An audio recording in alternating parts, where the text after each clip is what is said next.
السلام علیکم دوستو، بسم اللہ الرحمن الرحیم۔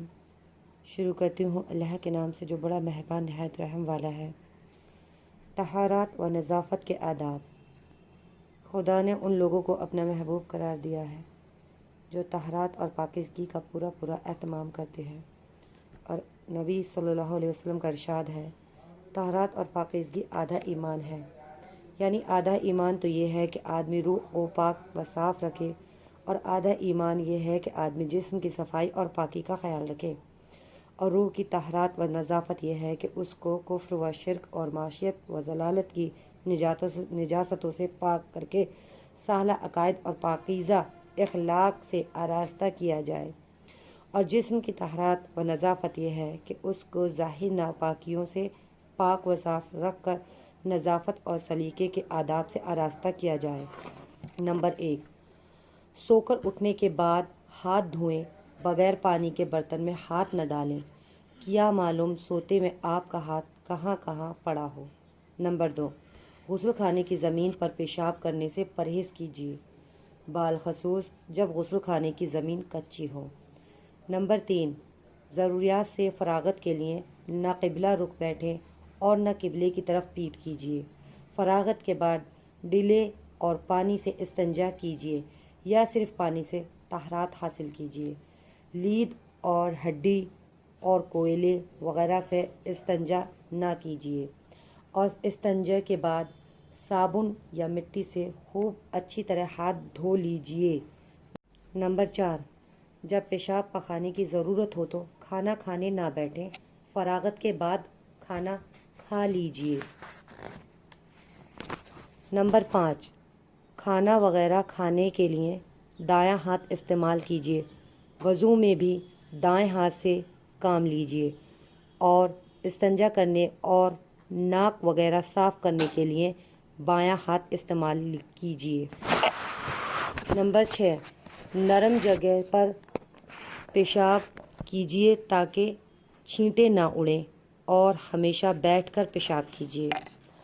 ہاں، اگر زمین بیٹھنے کے لائق نہ ہو یا کوئی اور واقع مجبوری ہو تو کھڑے ہو کر پیشاب کر سکتے ہیں، لیکن عام حالات میں یہ بڑی گندی عادت ہے جس سے سختی کے ساتھ پرہیز کرنا چاہیے۔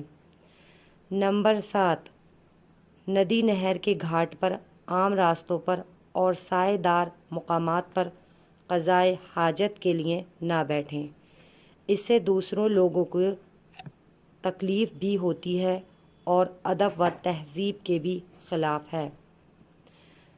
نمبر 8، جب پخانے جانا ہو تو جوتا پہن کر اور سر کو ٹوپی وغیرہ سے ڈھانپ کر جائیں، اور جاتے وقت یہ دعا پڑھیں، اللہم انی اعوذ بک من الخبث والخبائث۔ خدایا تیری پناہ چاہتا ہوں شیطان سے، ان شیطانوں سے بھی جو مذکورہ ہیں اور ان سے بھی جو مؤنث ہیں۔ اور جب پخانے سے باہر آئیں تو یہ دعا پڑھیں، الحمدللہ الذی اذھب عنی الاذی وعافانی۔ خدا کا شکر ہے جس نے مجھ سے تکلیف دور فرمائی اور مجھے عافیت بخشی۔ نمبر 9، ناک صاف کرنے یا بلغم تھوکنے کے لیے احتیاط کے ساتھ اگال دان استعمال کیجیے یا لوگوں کی نگاہ سے بچ کر اپنی ضروریات پوری کیجیے۔ نمبر 10، بار بار ناک میں انگلی ڈالنے اور ناک کی گندگی نکالنے سے پرہیز کیجیے۔ اگر ناک صاف کرنے کی ضرورت ہو تو لوگوں کی نگاہ سے بچ کر اچھی طرح اطمینان سے صفائی کر لیجیے۔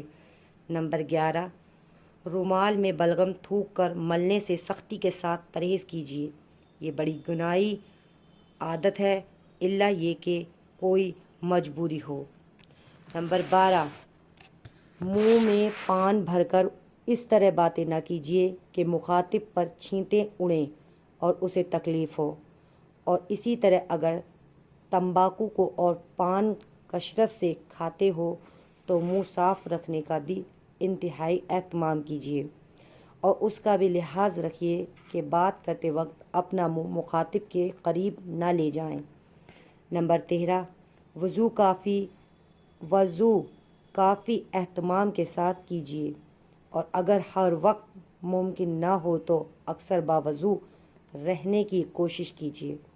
جہاں پانی میسر نہ ہو تیمم کر لیا کیجیے، بسم اللہ الرحمن الرحیم کہہ کر وضو شروع کیجیے، اور وضو کے دوران یہ دعا پڑھیں: اشہد ان لا الہ الا اللہ وحدہ لا شریک لہ واشہد ان محمدا عبدہ ورسولہ اللہم اجعلنی من التوابین واجعلنی من المتطہرین۔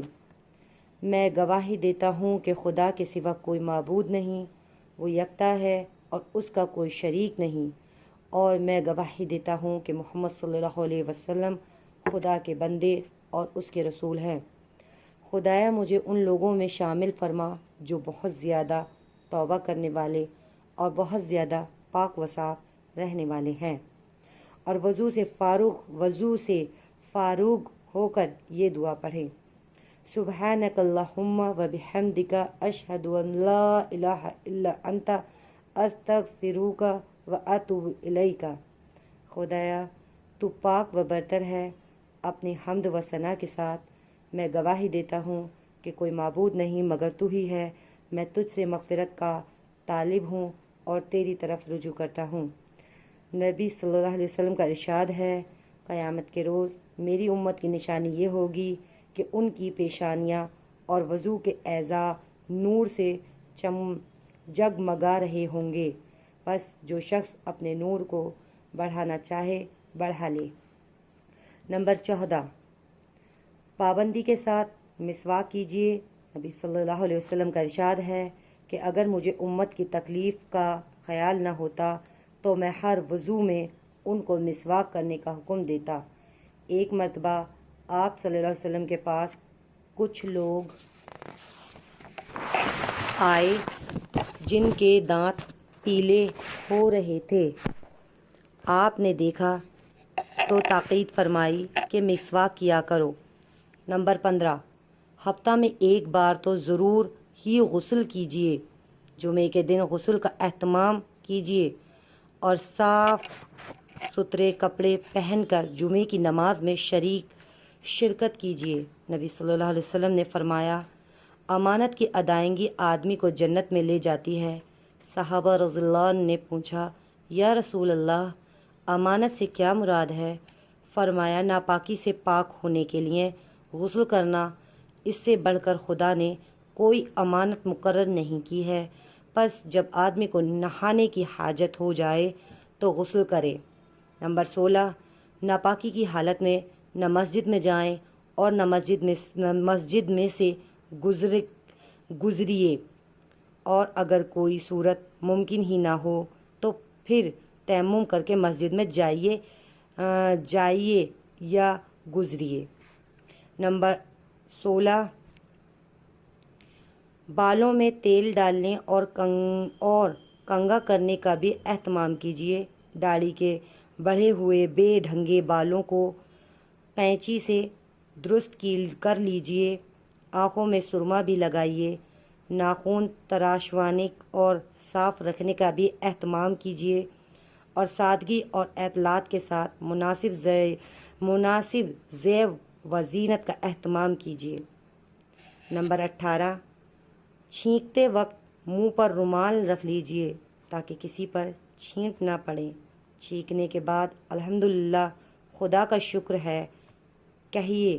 سننے والا یرحمک اللہ، خدا آپ پر رحم فرمائے کہے، اور اس کے جواب میں یہدیک اللہ، خدا آپ کو ہدایت بخشے کہیے۔